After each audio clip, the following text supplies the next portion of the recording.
What's up, guys? This is Ruben, and I'm here for day 2 of our Bible in 1 year plan. We're going to be reading Genesis chapter 4 through 7. Just going to go over the devotional, and it says, God made man to rule the earth. So, this is where, obviously, he made us to be image bearers.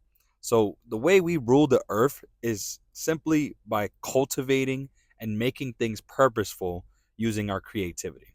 Unfortunately, due to Adam and Eve sitting in the garden in chapter 3, we suck at it, and that's where, in the case of Jesus, we are seeing that he steps on the scene and he shows us how it's done. Of course, he's doing it with humility. He served us as if he were the servant of all, making himself as low as possible, which obviously led to his death, his burial, and resurrection. With this new resurrected life that Jesus has, it helps us demonstrate how we can regain the power to rule the earth as a new creation. And we follow him with everything as we serve others. Now, we're going to get right into chapter 4, which is where sin happens even crazier than what happened in chapter 3. So now Adam and Eve at this point have left the garden and are living in a new place. This is where God is still being revered by Eve simply because Eve stated, God has helped me through childbearing to be able to birth a son. So it's like, okay, like though they sinned, they still believed that God was with them and that God was on their side. It's crazy how, sometimes Christians, we lose sight of that and realize that even when we mess up, that God is still there and still with us and that he's still present. We go on to what happens now. She births Cain first and then Abel. We see that Cain and Abel have two different occupations.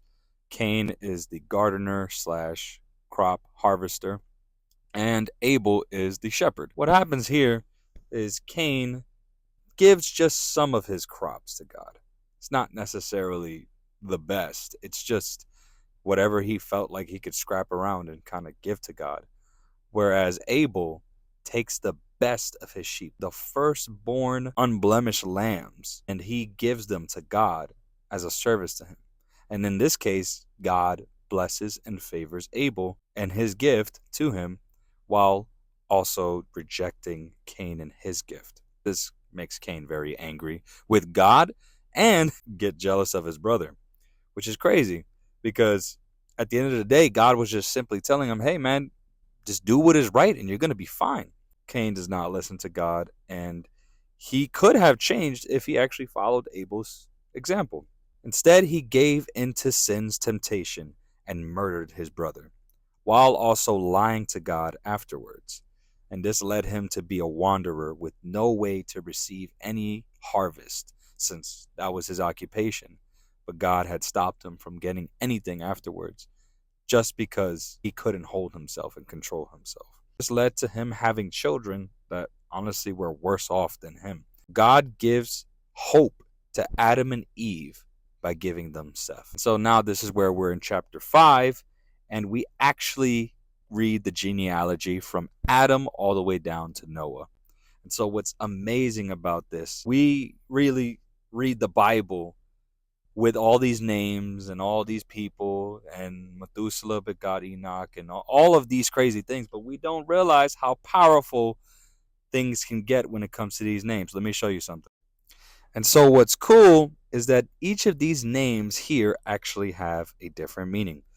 Adam means man, Seth means appointed, Enosh means mortal, and Canaan means sorrow. Mahalalel means the blessed God. Jared means shall come down.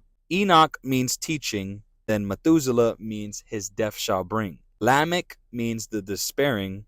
Noah means comfort. If you actually take all of those names and the meaning of them, you put them together, it says, man has been appointed mortal sorrow. The blessed God shall come down, teaching his death shall bring, the despairing comfort. And I remember watching this on a YouTube video a while ago. I'm actually going to put the link to it on the side here, but it was awesome, and I just had to share that with you guys.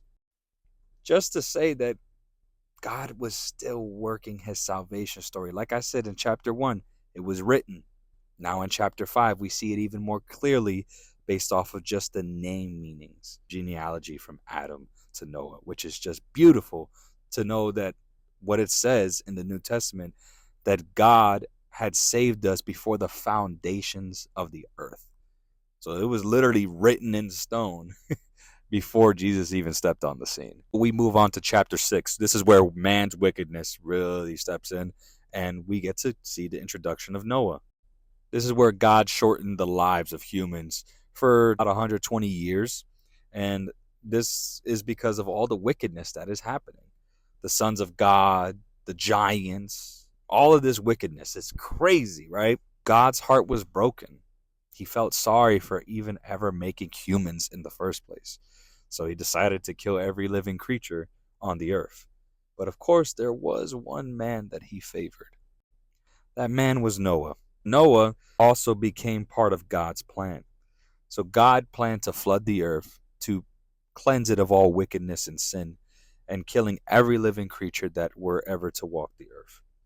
But of course, Noah being righteous, he actually was able to save humanity and become part of God's plan. This is where he builds the big boat that we know as Noah's Ark, and his family, along with him, go, as well as the animals that God had instructed Noah to place on the boat.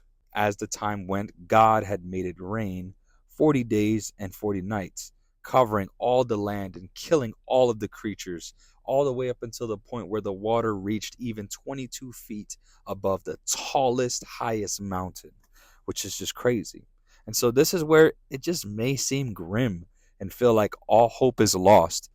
But always remember that there's still an ark, that Noah is still on the boat with his family, as well as the animals that God had instructed him to save. So we're going to see in Genesis chapter 8 if God is able to fulfill his new covenant through Noah and what Noah has to do on this new earth that they will bring.